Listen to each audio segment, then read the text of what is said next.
సర్వోన్నతుడా నీవే నాకు ఆశ్రయ దుర్గము.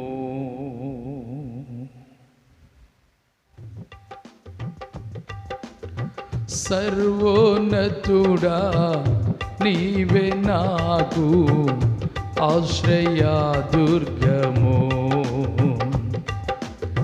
సర్వోన్నతుడా నీవే నాకు ఆశ్రయ దుర్గము.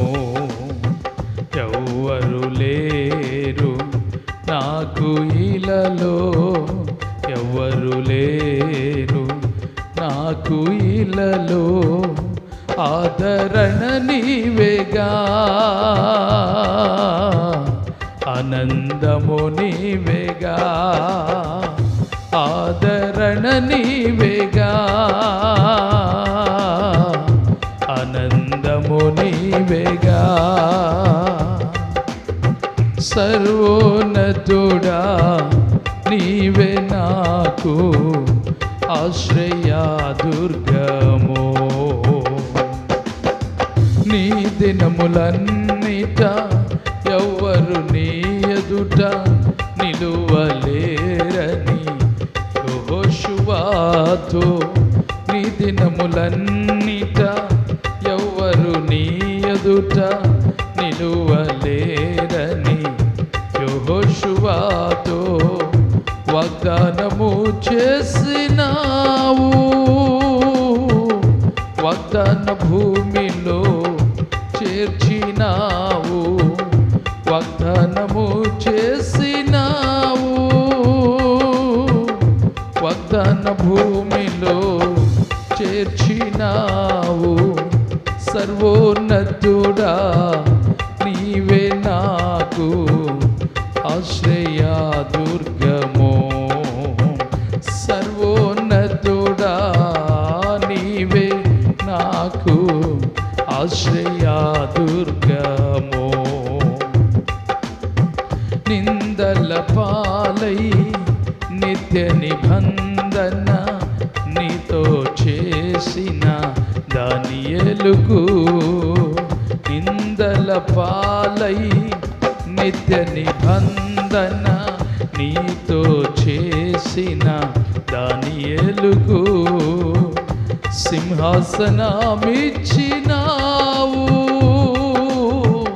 సింహాల నోళ్లను మూసినావు, సింహాసనమిచ్చినావు, సింహాల నోళ్లను మూసినావు. సర్వోన్నతుడా నీవే ఆమేన్ ఆశ్రయ దుర్గము. గ్లోరీ.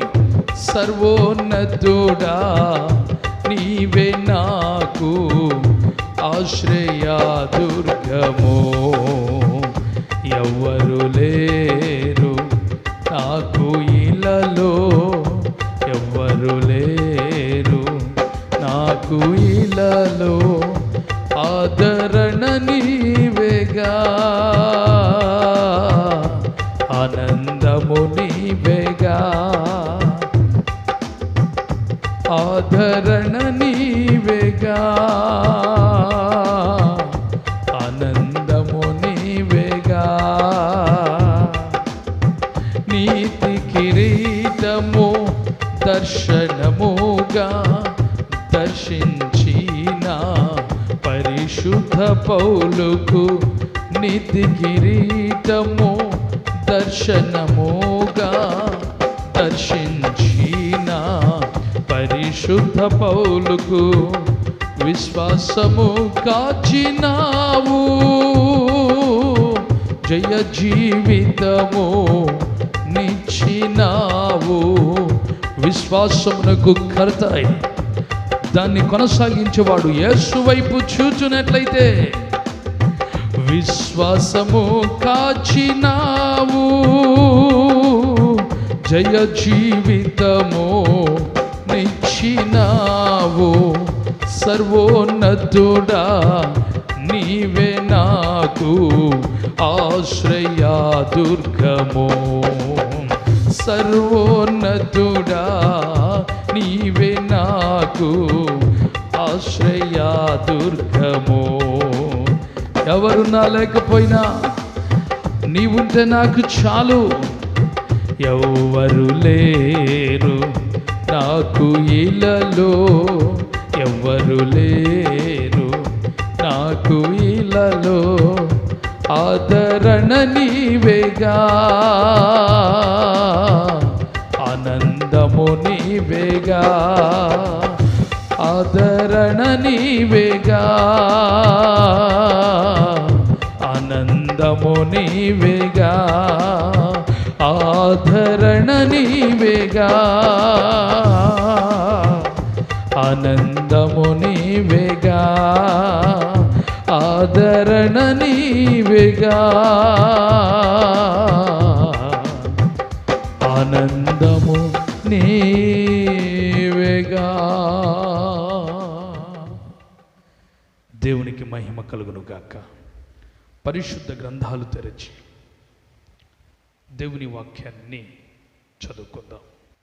దానియేలు గ్రంథం 2వ అధ్యాయం 21వ వాక్యాన్ని చదువుకుందాం. ఆయన కాలములను సమయములను మార్చువాడయుండి రాజులను త్రోసివేయుచు నియమించుచు ఉన్నవాడును, వివేకులకు వివేకమును జ్ఞానులకు జ్ఞానమును అనుగ్రహించువాడునై ఉన్నాడు. చిన్న ప్రార్థన.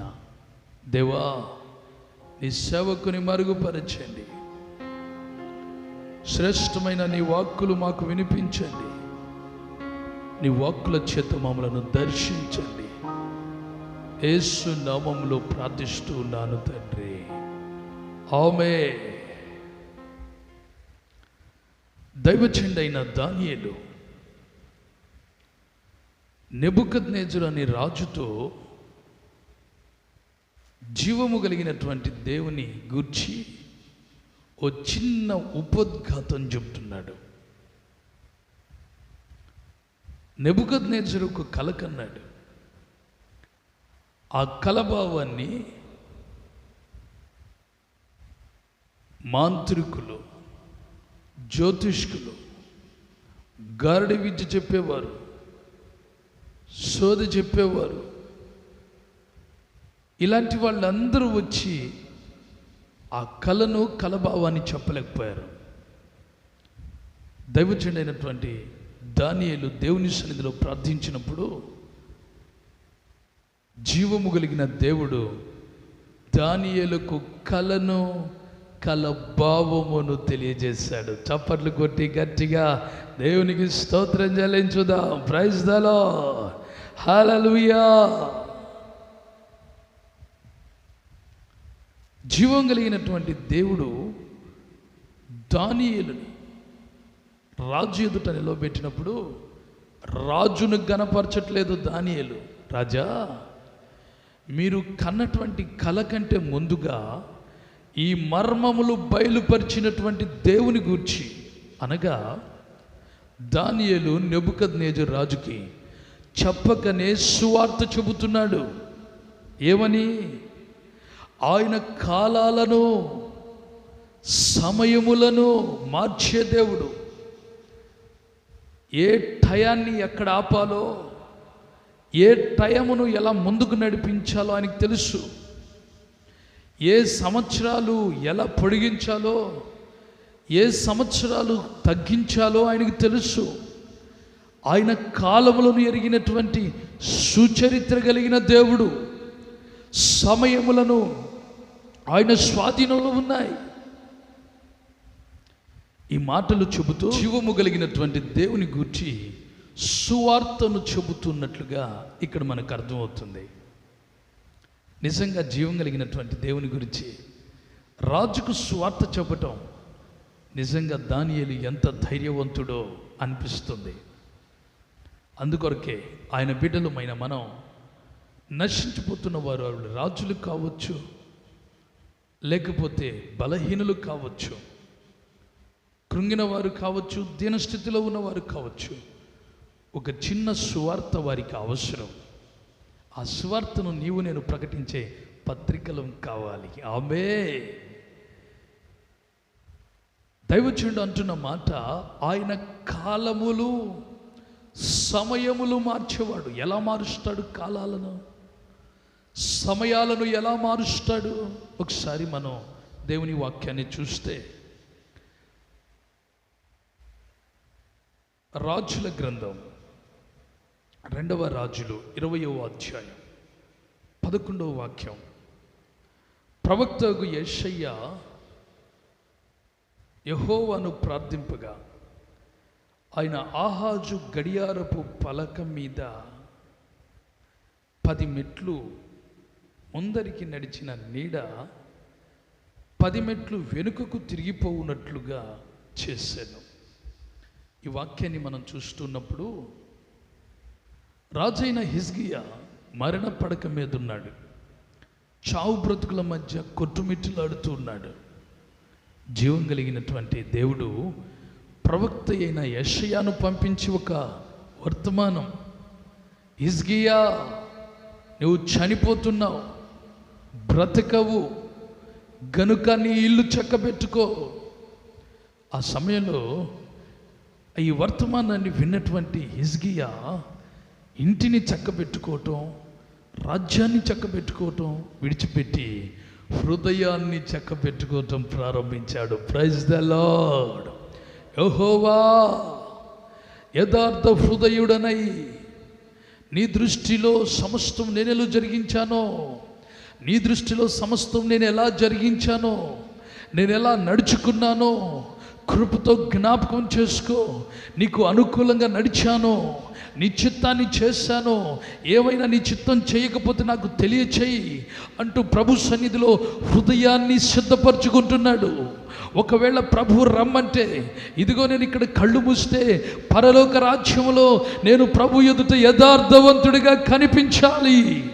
దేవుని వాక్యం అంటుంది, యథార్థవంతుల ప్రార్థన ఆయన ఆలకించే దేవుడు, యథార్థవంతుల మొరను ఆయన వినే దేవుడు. యథార్థవంతులు ప్రార్థన అంటే ఆయనకు ఆనందం. ఆయన సన్నిధిలో యథార్థవంతులను చూచి ఆయన ఆనందించే దేవుడు. కనుక నా యథార్థతను జ్ఞాపకం చేసుకోయ్యా అంటూ దేవుని సన్నిధిలో కన్నీరు కారుస్తూ ఉండగా ఆకాశమందున్న దేవుడు హిజ్కియా ప్రార్థన ఆకాశము నుండి చూచాడు.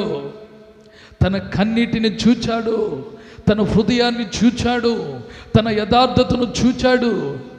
ఈరోజు నీవు కూడా, నేను ఈ స్థితిలో ఉంటే దేవుడు నన్ను ఎందుకు చూడటం లేదు, మరణ పడక మీద ఉన్నాను, దేవుడు ఎందుకు చూడటం లేదు, యథార్థంగానే ఉన్నాను, దేవుడు ఎందుకు నన్ను కరుణించటం లేదు, నీతి న్యాయంగానే జీవిస్తున్నా అయినా దేవుడు ఎందుకు నన్ను ఈ స్థితిలో ఉంచాడని నువ్వు కృంగిపోతున్నట్లయితే, ఇదిగో నీ కన్నిటిని చూస్తున్నవాడు, నీ వేదనను చూస్తున్నవాడు, కృంగిన నీ స్థితిని చూస్తున్నవాడు, మరణ పడక మీద ఉన్నావో, నిరాశలో ఉన్నావో, నీ కన్నిటిని నీ హృదయాంత రంగములో ఎరిగినవాడు నీతో మాట్లాడుచున్నాడు. ఏమని?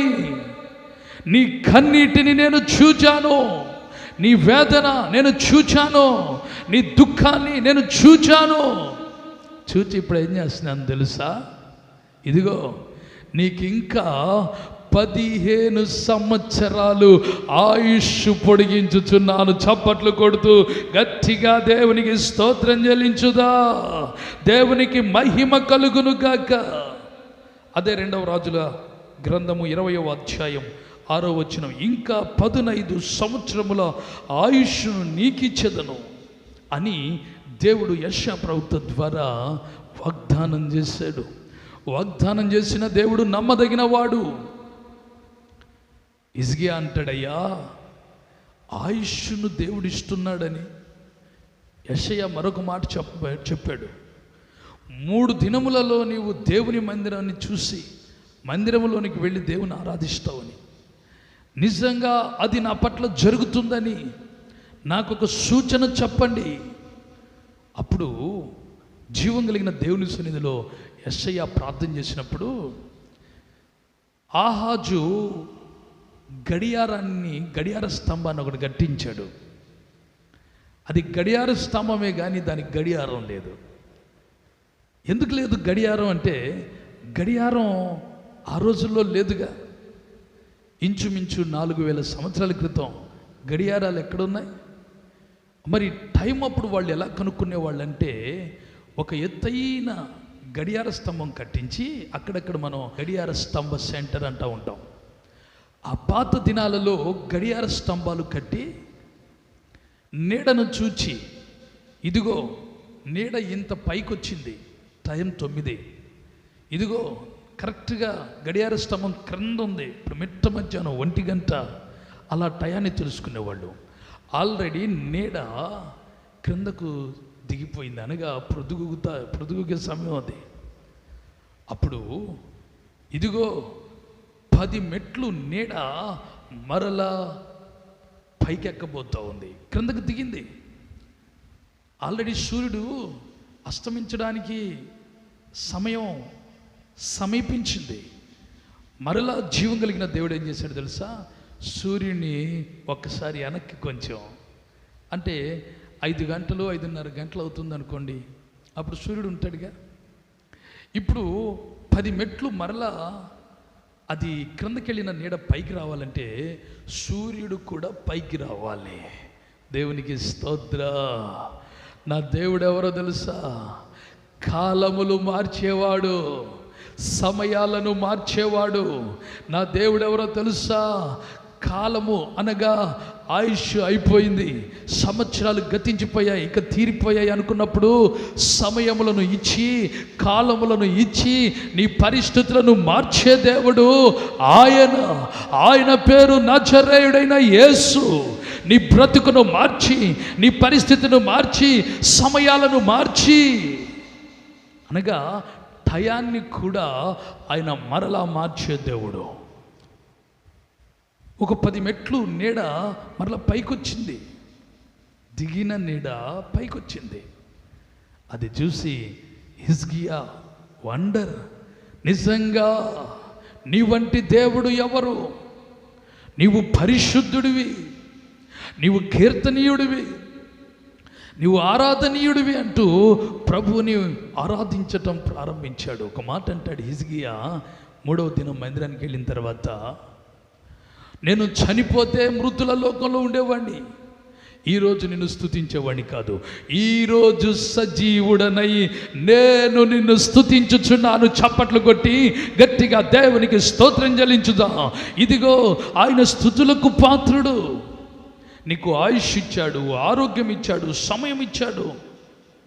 ఆయన ఇచ్చినటువంటి కాలము సమయములను బట్టి, కాలము అనగా సంవత్సరాలు, సమయము అనగా గంటలు.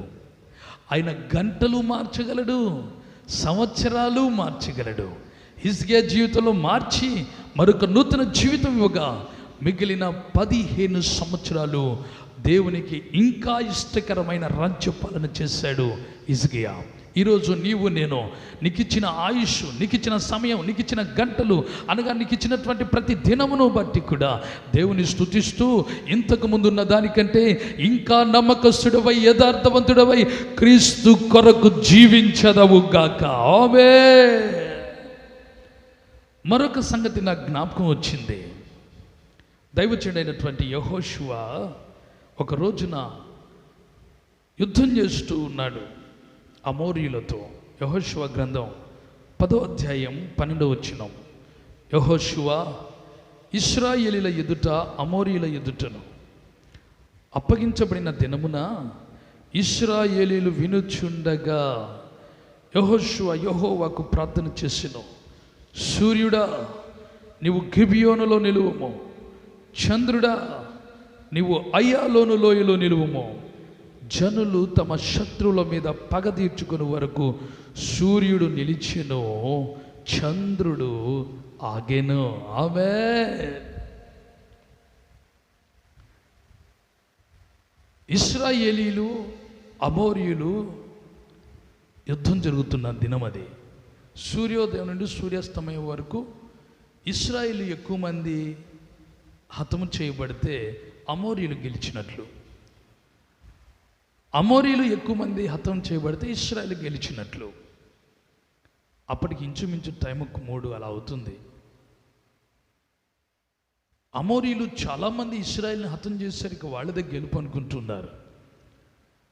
యుద్ధ భూమిలో ఉన్నటువంటి యెహోషువ ఒక్కసారి ఆకాశమందున్న దేవుని వైపు కన్నులెత్తాడు. దేవుని స్తోత్ర. ఆయన సన్నిధిలో కన్నీరు కార్చి ప్రార్థిస్తున్నాడు. ఏమని? అయ్యా, నీ ప్రజలైన ఇశ్రాయేలుకు నువ్వు అపజయమిచ్చే దేవుడవు కాదు. నీ దినములన్నిట ఎవ్వరు నీ ఎదుట నిలవరని నువ్వు వాగ్దానం చేశావు. వాగ్దానం చేసిన నీవు నమ్మదగిన దేవుడవి. దేవుని సన్నిధిలో ప్రార్థించి విశ్వాసంతో ఒక మాట చెప్పాడు, పలికాడు ప్రార్థనలు. అదేంటో తెలుసా? సూర్యుడా గిబియోనులో నిలిచిపో, చంద్రుడా అయ్యాలోను లోయలో నిలిచిపో. మనం క్రిందకు చదివితేనండి, సూర్యుడు ఒక దినము అస్తమించ త్వరపడలేదట, ఒక దినమంతా నిలిచిపోయాడట. సైన్స్ ప్రకారంగా సూర్యుడు ఆగాడు అంటే భూమి తన చుట్టూ తాను తిరుగుతూ సూర్యుని చుట్టూ తిరుగుతుంది, భూమి తిరుగుతుంది. ఇక నవగ్రహాలు ఉన్నాయి, బుధుడు, శుక్రుడు, శని, ఆది నవగ్రహాలు ఉన్నాయి. ఈ నవగ్రహాలు కూడా ఇప్పుడు సూర్యుడు ఆగాడు అంటే అవి కూడా ఆగాలి, లేకపోతే ఒకదానికొకటి ఢీ కొట్టుకొని బ్లాస్ట్ అయిపోతాయి. ఆశ్చర్యకరమైన విషయం ఏంటో తెలుసా? తిరుగుచూ ఉన్నటువంటి విశ్వంలో తిరుగుతున్న ఈ 9 గ్రహాలు సూర్యుడు నిలవగానే అన్నీ నిలిచిపోయాయి. ఆమేన్. ఎన్ని దినాలు? ఒక దినమంతా సూర్యుడు నిలిచిపోయాడు, నవగ్రహాలు నిలిచిపోయాయి. అమోరీలు అనుకుంటారు, ఇదేమిట్రా, ఇందాక టైం చూస్తే 3 అయింది, గంట తర్వాత చూసినా 3, 2 గంటల తర్వాత చూసినా 3, టైం కదలటం లేదు. ఏమవుతుందంటే ఒక రోజంతా సూర్యుడు నిలిచిపోయాడు, చంద్రుడు నిలిచిపోయాడు. ఇశ్రాయేలీలు అమోరీలను తరిమి కొట్టారు. దేవుడు వారికి విజయం ఇచ్చే వరకు సూర్యుడు చంద్రుడు ఎక్కడ వారు అక్కడ నిలిచిపోయారు. అవును, జీవం కలిగిన దేవుని కుమారుడుగా కుమార్తెగా ఉన్న మన జీవితంలో ఇదిగో నా దేవుని సన్నిధిలో నువ్వు ప్రార్థన చేసి శాసిస్తే సృష్టి కూడా, ప్రభు ఒక మాట అంటాడు, మీరు నమ్మిన ఎడల నాకంటే ఇంకా మహత్కార్యాలు, సూచన క్రియలు, అద్భుతాలు చేస్తారు. ఈ రోజున ప్రభు చేసిన అద్భుతాల కంటే ఎక్కువ అద్భుతాలు నీతో కూడా ప్రభు చేయించగలడు. అయితే దానికి కావాల్సింది ఏమిటో తెలుసా? యెహోషువ ప్రార్థన. దేవుని స్తోత్ర. యెహోవా నీ నామము ఎంతో బలమైనది, ఎంతో బలమైనది, ఎంతో బలమైనది. యెహోవా నీ నామము.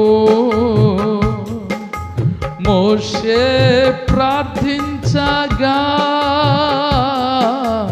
ఆహారము కురిపించితివి. యెహోషువ ప్రార్థించగా సూర్య చంద్రుల నాపితివి. పడదాం. మోషే ప్రార్థించగా ఆహారం కురిపించితివి. గ్లోరీ. యెహోషువ ప్రార్థించగా సూర్య చంద్రుల నాపితివి. యెహోవా నీ నామము ఎంతో బలమైనది, ఎంతో బలమైనది, ఎంతో బలమైనది. ఓ ఎంతో బలమైనది. ఆయన నామం బలమైనది. ఆ నామములో ప్రార్థించాడు యెహోషువ. అంతే, సూర్యుడు చంద్రుడు నిలిచిపోయారు. టైం ఆగిపోయింది. అవును, ఆయన కాలములను సమయములను మార్చే దేవుడు. చాలాసార్లు మనం అంటూ ఉంటాం, నా టైం బాగలేదు, నా టైం బాగలేదు అని. నీ టైం బాగాలేకపోవటం కాదురా నాయన, నీ టైం ఆయన చేతుల్లో ఉంది. నీ టయాన్ని, నీ కాలం అనగా నీ సంవత్సరాలను, ఈ సంవత్సరం బాగాలేదంటారు. సంవత్సరము, టైము, గడియ, గంటలు ఆయన వశంలో ఉండగా నువ్వు ఆయన చేతుల్లోకి వస్తే ఆమేన్.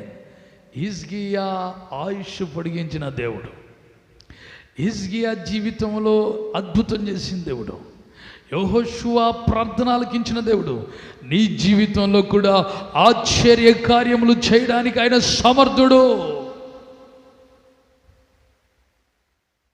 మూడవది, దానియేలు రాజులను త్రోసివేయొచ్చు అనగా రాజులకు సింహాసనం ఇచ్చేవాడు ఆయనే, అవసరమైతే సింహాసనం దించేవాడు ఆయనే. అర్థం కాలేదు నెబుకద్నెజరుకి, ఎందుకంటే కల కదండి కన్నదే. చాలామంది కలలు కంటూ ఉంటారు. ఆ మధ్యకాలంలో ఇంచుమించు ఒక 7-8 ఏళ్ళు అయ్యిందిలేండి, ఒక కుర్రోడు కలగన్నానన్నా అన్నాడు. ఏం కలరా అన్నా. పెళ్ళి కాల, నాకు పెళ్ళయింది, ఒకరు కాదన్నా నాకు 2 భార్యలంట, 6 పిల్లలంట, ఈ పక్క ఒకడు, ఆ పక్క ఒకడు, భుజం మీద ఒకడు, ఈ భుజం మీద ఒకడు, ఈ పక్క ఒక ఆమె, ఆ పక్క ఒక ఆమె, నా భార్యలు 2. అబ్బో, అసలు ఆ పిల్లలతో, భార్యలతో నా ఆనందం మామూలుగా లేదు. నేను చెప్పాను, ఒరే అవి పగటి కళలు లేరా, ఆ కళలు ఎందుకు నిజం అనుకుంటున్నావు అన్నాను. అప్పుడు వాడేమన్నాడు తెలుసా, అన్నో నేను ఒక 6 నెలల క్రితం చిలక పేస్ట్ని చూపించుకున్న, చిలక పస్టి. చాలామందికి ఇదొక జబ్బు. రోడ్డు పక్కన ఆడొక చిలక పెట్టుకొని కూర్చొని వాటి మీద ఏదో 4 కాగితాల మీద 4 రాసి పెట్టి చిలక పస్తే అంటే అడుగు బతుకు తెరుగు కోసం వీళ్ళు వెళ్తారు బుద్ధి లేనివాళ్ళు. ఆడ కూర్చొని ఆ చిలక పలకవే పలుకు అంటే ఆ చిలక తెచ్చి ఒక పేపర్ ఇస్తే ఆ పేపర్ చదివి దొరా అబ్బా నీ కలలన్నీ నెరవేరుతాయి అన్నాడు అంటాడు. ఓ ఈ నిజమే అనుకొని ఇప్పుడు కలగ నీడంటాడు, అబ్బా నిజంగా నా కలలు నెరవేరుతున్నాయి అని. ఈ మధ్యకాలంలో ఆ యవనస్తుడిగా ఉన్నవాడు ఇప్పుడు యవనస్తుడు కాదండి కనిపించాడు. ఏం బ్రదర్ ఎలా ఉన్నావు, పెళ్ళయిందా అంటే ఆడంటాడు కళ్ళ నిండా నీళ్లు పెట్టుకున్నాడు. ఏమైందిరా నీ కళల సంగతి అంటే ఆడంటాడు, అన్నా పెళ్ళయింది, 6 నెలలకి ఒక అమ్మాయి వెళ్ళిపోయింది. మరి పిల్లలు అంటే ఏడన్నా పిల్లలు పుట్టిందాక టైం ఏడుంది, మరి ఏం చేసావు? ఇంకా సంవత్సరం ఆగిన తర్వాత మళ్ళీ మా అమ్మ నన్ను ఇంకొక అమ్మాయిని పెళ్లి చేశారు, ఆ అమ్మాయి 3 నెలలకే వెళ్ళిపోయింది. ఏమిట్రా సంగతి అంటే ఏమోనన్నా కళలు ఏమైపోయినాయో అర్థం కావట్లే. మరి ఇప్పుడు ఏం చేయాలనుకుంటున్నావు? ఏం చేస్తారు నన్ను అమ్మ నన్నోళ్ళు మళ్ళా పెళ్లి చేసుకోమంటున్నారు, అది కూడా ఉండిద్దో పోయిద్దో. మరి కళలండి, ఏం కళలు ఇవి? నిజమైనటువంటి కళలేనా అంటే ఇవి పగటి కళలు అంటూ ఉంటాం మనం. అంటే ఏదో ఆలోచించుకొని పండుకొని వచ్చే కళలు, నెరవేర్పు కళలు కాదు. కానీ నెబుకద్నెజరుకు వచ్చే ప్రతి కళ నెరవేర్పు కళే. ఆ కళలో జరిగిన సంగతి చెప్పడానికే దానియేలు అయిన రాజులను కూడా మార్చే దేవుడు. ఏమిటి బాబు నువ్వు చెప్పేది? అవును రాజా, మీరు కలగన్నప్పుడు ఒక బ్రహ్మాండమైన విగ్రహం, ఎస్, ఆ విగ్రహం యొక్క తల బంగారము, నిజమే. తరువాత ఉదర భాగము వెండి, ఎస్ రియలీ. తరువాత మోకాళ్ళ వరకు ఇత్తడి, కరెక్ట్. ఆ తర్వాత అరిపాదాల దాకా ఇనుము, పాదాలు ఇనుము మట్టి కలిసి ఉన్నాయి. అదే కదా మీ కళ? Exactly correct. అదే దానియేలు నా కళ. కళభావం ఏంటో తెలుసా? ఆ బంగారము మీరే, మీ రాజ్యపాలన సువర్ణమయం, కానీ ఇది శాశ్వతం అనుకుంటున్నారు, కానీ కాదు. మీ తర్వాత వెండి రాజ్యం ఒకటి రాబోతుంది, అది మాదియా పారసీకుల రాజ్యం.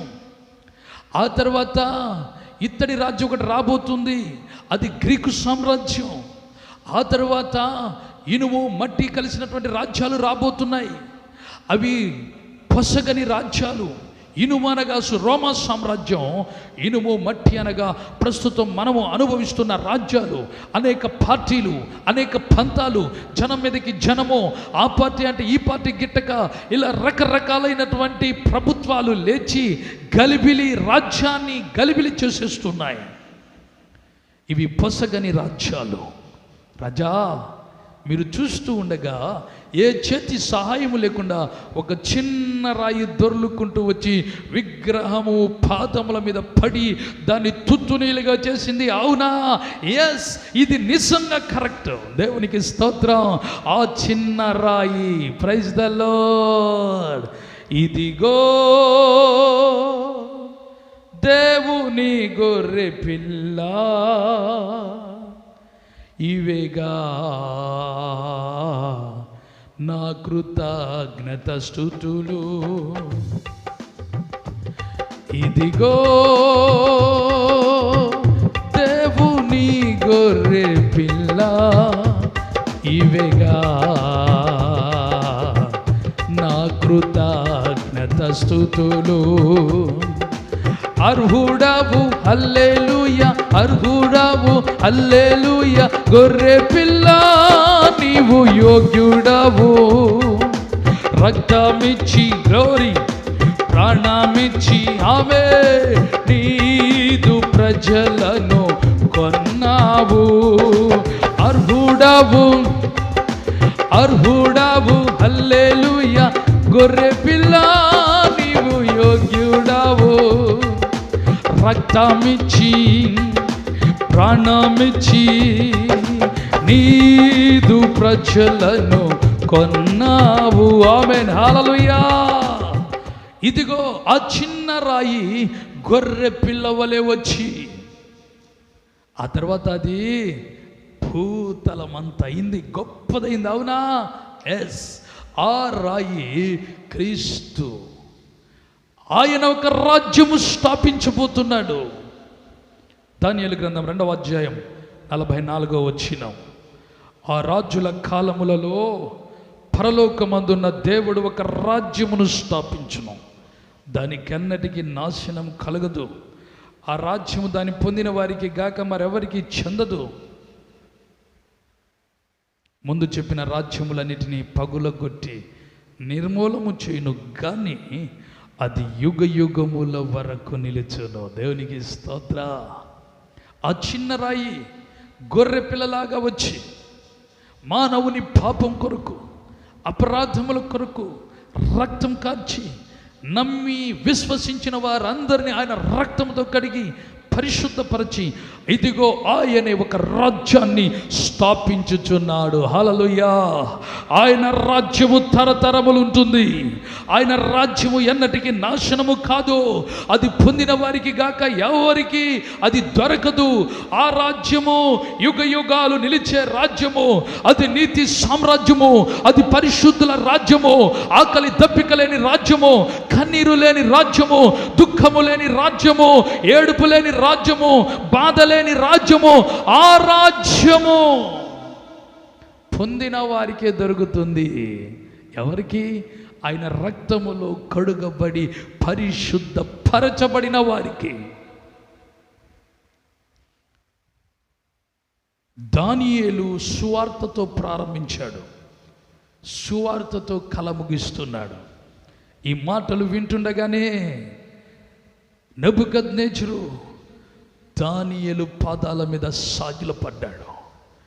నీ దేవుడు దేవతలకు దేవుడు, నీవు దేవతల ఆత్మ కలిగిన వాడవు. నీ వంటి దేవతల ఆత్మ కలిగిన మనుషుడి భూమి మీద ఎవరు లేరు. నీ దేవుడే పూజార్హుడు అంటూ దానియేలుకు సాగిలపడి జ్ఞానులందరిపై అధిపతిగా నియమించాడు దానియేలుని. అసలు దానియేలు ఎక్కడికి వెళ్ళాడో తెలుసా? బానిస. నెబుకద్నెజరు బబులోను రాజ్యంలో బానిసత్వానికి వెళ్ళాడు. బానిసగా వెళ్ళినటువంటి దానియేలు పాదముల మీద రాజు సాగిలపడ్డాడు. అవును, నువ్వు అడుగంటిన స్థితిలో ఉంటే, నువ్వెక్కడ పడిన స్థితిలో ఉంటే, ఇక నీవు లేవలేను అనుకుంటుంటే, నా ప్రభు అంటాడు, నీవు నాకొక సువార్త పత్రికగా మార్చబడితే రాజులు నీ ఎదుట సాగిలపడతారు. హల్లెలూయా. అధికారులు నీ ఎదుట సాగిలపడతారు. హల్లెలూయా. గొప్ప గొప్ప నాయకులు నీ ఎదుట సాగిలపడతారు. హల్లెలూయా. ఇదిగో నీవు సామాన్యుడివే కానీ ఇదిగో నిన్ను ఉన్నతమైన స్థితికి నేను హెచ్చిస్తానంటున్నాడు. ఆయన మాట తప్పని దేవుడు, మారని దేవుడు, అవసరమైతే కాలములు సమయములు నీ కొరకు మార్చే దేవుడు ఆయన. ఈరోజు ఆయన మాటలు వింటున్నటువంటి నీవు నేను యుగ యుగములు నిలిచి ఆయన రాజ్యంలో ఉండాలి అంటే దానియేలులాగా దేవుని ఎదుట నమ్మకస్తుమై ఉండాలంతే. అలాంటి కృప ప్రభు మనందరికీ దయచేయును గాక. ఆమేన్. అందరూ మోకరించుదాం. ప్రార్థన.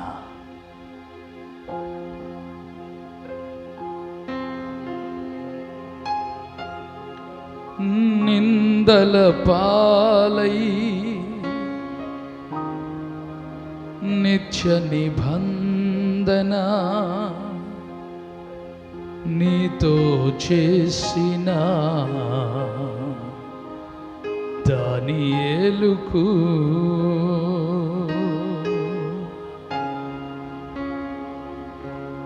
నిందల పాలై నిత్య నిబంధన నీతో చేసిన దానియేలుకు నిందల పాలై నిత్య నిబంధన నీతో చేసిన దానియేలుకు సింహాసనమిచ్చినావు,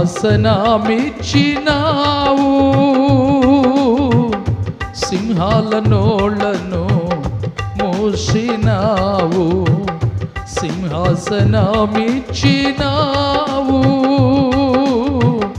సింహాల నోళ్లను మూసినావు. సర్వోన్నతుడా నీవే నాకు ఆశ్రయ దుర్గము. ఎవ్వరు లేరు డాడీ నాకు ఇలలో, ఎవ్వరు లేరు నాకు ఇలలో, ఆదరణ నీవేగా, ఆనందము నీవేగా, ఆదరణ నీవేగా, ఆనందము నీవేగా. ఈరోజు నువ్వు మాతో మాట్లాడిన ప్రతి అమూల్యమైన మాట ఆ స్థితిగతులను మార్చబోతుంది. ఎవరు నాకు టైం బాగలేదనుకుంటున్నారు, ఎవరు ఈ సంవత్సరమే బాగలేదనుకుంటున్నారు, ఎవరు నా స్థితి ఇంతే అనుకుంటున్నారో వారి స్థితిగతులను మార్చి నీ సాక్షులుగా మీరు నిలవబెట్టుచున్నందుకు స్తోత్రములు నాయన. కాలములు సమయములు మార్చే దేవుడవు, మార్చడానికి శక్తిమంతుడవు, నీవు మార్పులేని దేవుడవు. ప్రతి ఒక్కరి జీవితంలో ఒక అద్భుతమైన మార్పుని, అది కాలం అనే సంవత్సరాలు కావచ్చు, సమయము అనే గంటలు కావచ్చు, మీరు మార్చి నీ బిడ్డల నోటి నిండా నవ్వునిచ్చి దానియేలు వంటి సాక్షులుగా నిలవబెట్టారు. యేసు నామములో ప్రార్థిస్తున్నాను తండ్రి, ఆమేన్. తండ్రి అయిన దేవుని ప్రేమ, కుమారుడైన యేసయ్య కృప, పరిశుద్ధాత్మని సన్నిధి మనకు సకల పరిశుద్ధులకు తోడుగా ఉండి ఆయన రాకడకు సిద్ధపరచును గాక. ఆమేన్, ఆమేన్, ఆమేన్.